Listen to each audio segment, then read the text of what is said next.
রাসূলের যেই খুশি, আমি আল্লাহরও সেই খুশি। আমি আল্লাহ আমার রাসূলের দোয়া কবুল করে নিলাম। আপনার উম্মতকে জান্নাতের বাইরেই বুরাক দেওয়া হবে। জান্নাতের বাইরে কখন? ওই যে হাসরের ময়দান থেকে উম্মত কমপক্ষে 40 বছরের পর অতিক্রম করে যখন জান্নাতে যাবে, পায়ে হেঁটে গেলে কষ্ট হবে। কথাটা মনে আসেনি? পায়ে হেঁটে গেলে কষ্ট হবে। এই জন্য আল্লাহ এই জান্নাতি বুরাকগুলোকে নবীজির সুপারিশের বরকতে জান্নাতের ভিতর থেকে বের করে দিবেন। যার যার বুরাক তারা নিয়া এই বুরাকের পিঠের মধ্যে চড়া বীর দর্বে বাদশাহী সম্মানে জান্নাতের দিকে এগিয়ে যাবে।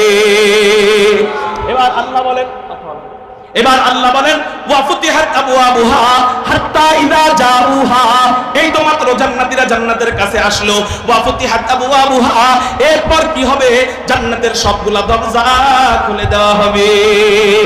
জান্নাতের দরজা কয়টা? নবীজি হাদিসের মধ্যে বলেন, বুখারী শরীফের হাদিস, ফিল জান্নাতি থামানিয়াতু আবওয়াবিন, জান্নাতের দরজা 8টা। চিৎকার দিয়া বলেন কয়টা? আওয়াজ হয় নাই, জোরে বলেন কয়টা? জান্নাতের দরজা 8টা। 1 নম্বর দরজার নাম বাবুস সালাহ, 2 নম্বর দরজার নাম বাবুল জিহাদ, 3 নম্বর দরজার নাম বাবুস সাদাকাহ, 4 নম্বর দরজার নাম বাবুর রায়্যান, 5 নম্বর দরজার নাম বাবুস শাফাআহ, 6 নম্বর দরজার নাম বাবুল কাযিমিনাল গায়জ ওয়াল আফিনা আনিন নাস, 7 নম্বর দরজার নাম বাবুর রাদি, 8 নম্বর দরজার নাম বাবুত তাওবা। একটু চিৎকার দিয়ে বলেন সুবহানাল্লাহ। এই 8টা দরজা আল্লাহ আমাদেরকে দান করবেন।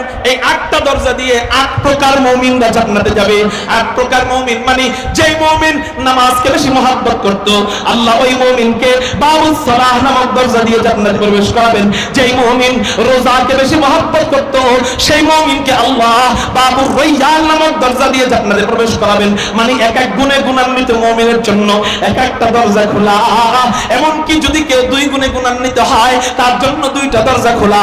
কেউ যদি 4 গুণে গুণান্বিত হয়, তার জন্য 4টা দরজা খোলা। কিন্তু এমন কোন মুমিন আছে যার জন্য জান্নাতের 8টা দরজা আল্লাহ খুলে দিবে? এই আপনি জান্নাতের দরজারে আপনার বাড়ির মেন গেটের মতো মনে করেন না। জান্নাতের দরজারে আপনার বাড়ির মেন গেটের মতো মনে করেন না। জান্নাতের দরজা কত বড়! নবীজি হাদিসের মধ্যে বলেন, জান্নাতের দরজা এটাও জান্নাতের দরজা মনে করেন এভাবে খোলা হবে, এক সাইড থেকে আরেক সাইডের মাঝখানের দূরত্ব এটাও 40 বছরের রাস্তা। একটু জোরে কোন সুবহানাল্লাহ। দুনিয়ার হিসাবে যদি 40 বছর গণনা করা হয়, দুনিয়ার হিসাবে, আখিরাতের হিসাবে না, দুনিয়ার হিসাবে 40 বছরের মাঝখানে কমপক্ষে 15,000 পৃথিবী জায়গা ধরবে। কয় হাজার পৃথিবী? 1 পৃথিবী, 2 পৃথিবী, 3 পৃথিবী, 4 পৃথিবী, এরকম করে 15,000 পৃথিবী। যত দূরে ওই জায়গায় জান্নাতের দরজা শুরু, 1 নম্বর পৃথিবীর এই জায়গায় জান্নাতের দরজা শেষ। সুবহানাল্লাহ। যদি এটা আবার আপনি হিসাব করলেন কেমনে? এই হিসাব কইতে গেলে আমার ওয়াজ লম্বা হয়ে যাবে। আমি আজকে ওয়াজ আর লম্বা করবো না, এই হিসাব আরেকদিন বলবো। এটা দুনিয়ার হিসাব আর কি আমি করছি, কিন্তু দুনিয়ার হিসাব আর আখিরাতের হিসাব মিলবে? দুনিয়ার আখিরাতের একদিন দুনিয়ার 50,000 বছর।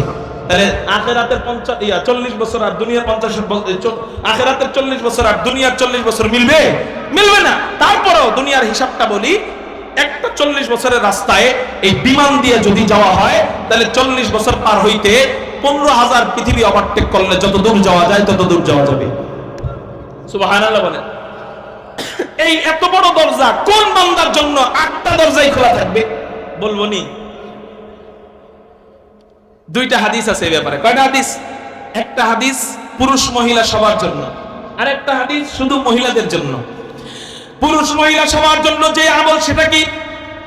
পুরুষ মহিলা সবার জন্য জান্নাতের 8টা দরজা খোলা থাকবে। সেই আমল কোন আমল? যে আমল করলে জান্নাতের 8টা দরজা খোলা থাকবে।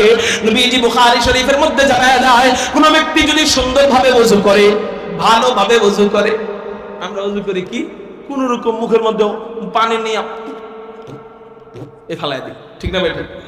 এভাবে না। ওযুর সুন্নত তরিকা হলো মুখে পানি নিবে, 3 বার গড়গড়া করবে। কি করবে? গড়গড়া। যদি কি না থাকে, আপনার রোজা অবস্থায় না থাকে, তাহলে কি করবে? গড়গড়া করবে। নাকে পানি দিয়ে কেমনে? এমনি দিয়ে শেষ না। ওযুর সুন্নত হলো নাকে পানি দেওয়ার পর এই নাক ঝাড়তে হবে। আমরা নাক পরিষ্কারের জন্য যেভাবে নাকটা ঝাড়ি, ঠান্ডা লাগলে নাক পরিষ্কার করার জন্য যেমনি ঝাড়ি, ওযুর সময় 3 বার এমনে ঝাড়তে হবে। মুখ ধোয়ার সময় শুধু সামনের সাইড ধুই, দাড়ির এই সাইড, কান এবং দাড়ির মাঝখানে একটা খালি জায়গা আছে নি, চোয়াল, এই জায়গাটা আমরা অনেক সময় ধুই না, এগুলা ধুইতে হবে। হাত ধোয়ার সময় আমরা খেলাল করি না, কোন রকম শেষ, ঠিক না? এই সাইড ভালো করে মাজি না, এই জন্য ওযু আমাদের অনেক সময় অপূর্ণই থাকে। ভালোভাবে ওযু করবো তো ইনশাআল্লাহ। নবীজি বলেন কোন ব্যক্তি যদি সুন্দরভাবে ওযু করে, সামনে শীতের দিন আসতেছে, এই সবাইকে বলে দেয় শীতের দিনের কথা, পা শুকনা থাকে বেশি শীতের দিন, এই জন্য ওযুর আগে একবার পাটা ভিজাবো, ওযুর আগে একবার পা কি করবো, ভিজাবো, আবার ওযুর পরে আবার পা ভিজাবো। ওযুর আগে ভিজা রাখবো, ওযুর পরে ভিজায়া পুরো ওযু পূর্ণ করবো। পারবো ইনশাআল্লাহ। আলহামদুলিল্লাহ, লিল্লাহি তাকবীর। আলহামদুলিল্লাহ, আমার বড় ভাই, আমাদের সারা বাংলাদেশের গর্ব। আবার কয়দিন ধরে আমার বিয়ে হয়েছে, আমার কি বিয়ে, 2 বিয়ে মিললে ওয়াজ করলাম। ভাইয়ের আবার সিদ্দিকী সাহেব আত্মীয় হইতে পারে, আত্মীয়, সেই হিসাবে 3 আত্মীয় একসাথে বসে ওয়াজ করছে। আল্লাহু আকবার, সবাই কর লিল্লাহি তাকবীর। আল্লাহ কবুল করেছে। ও সিদ্দিকী সাহেব আপনার বিয়ে? ওরে বাবা রে, তাহলে তো আমার দাদা বিয়ে। হ্যাঁ, কি বিয়ে? দাদা বিয়ে।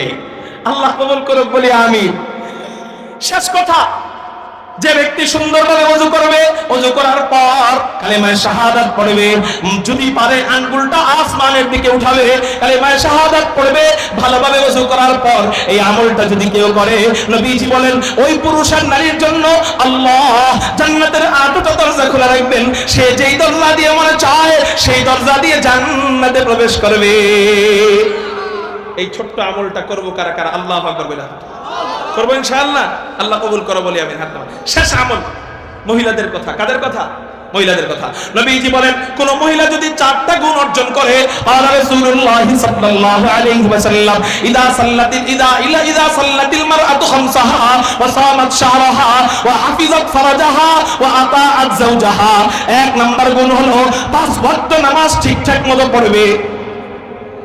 আমাদের মা বোনরা 5 ওয়াক্ত নামাজ ঠিক মতো পড়ে? আপনি কোন পড়ে?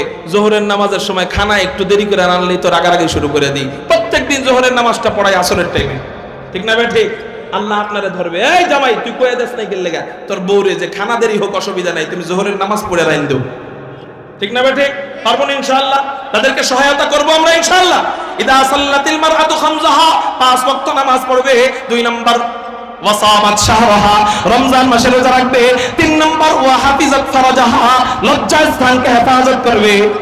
4 নাম্বার ওয়া আতাআত যাওজাহা, স্বামীর আনুগত্য করবে, স্বামীর খিদমত করবে, স্বামীর মুখে মুখে কথা বলবে না, স্বামীর দিকে চোখ তুলে কথা বলবে না, স্বামীর সাথে তর্ক করবে না, স্বামীর গীবত বাপের বাড়ি যায় করবে না, স্বামীর নামে মিথ্যামাত্রি বদনাম মানুষের কাছে করবে না।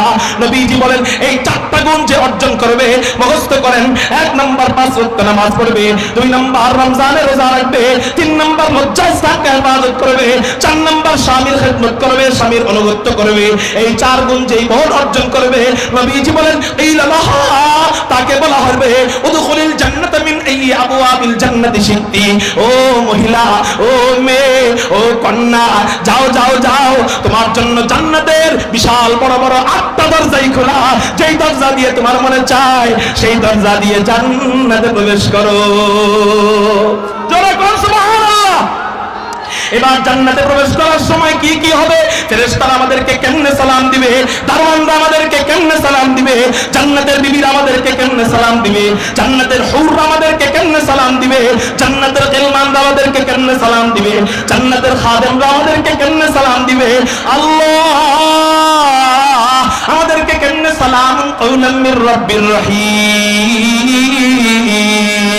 এটা বইলা আল্লাহ আমাদেরকে কেমনে সালাম দিবে, আমাদেরকে আল্লাহ কেমনে বরণ করে নিবে, জান্নাতে বিবিরা আমাদেরকে কেমনে গান শোনাবে, জান্নাতে বিবিদের সাথে আমাদের মিলন কেমনে হবে, জান্নাতের সমুদ্রের সৈকত কেমন হবে, জান্নাতের বাগান কেমন হবে, জান্নাতের গাছ কেমন হবে, জান্নাতের বাড়ি কেমন হবে, জান্নাতের খাট পালং কেমন হবে, জান্নাতে আল্লাহকে দেখার দৃশ্য কেমন হবে।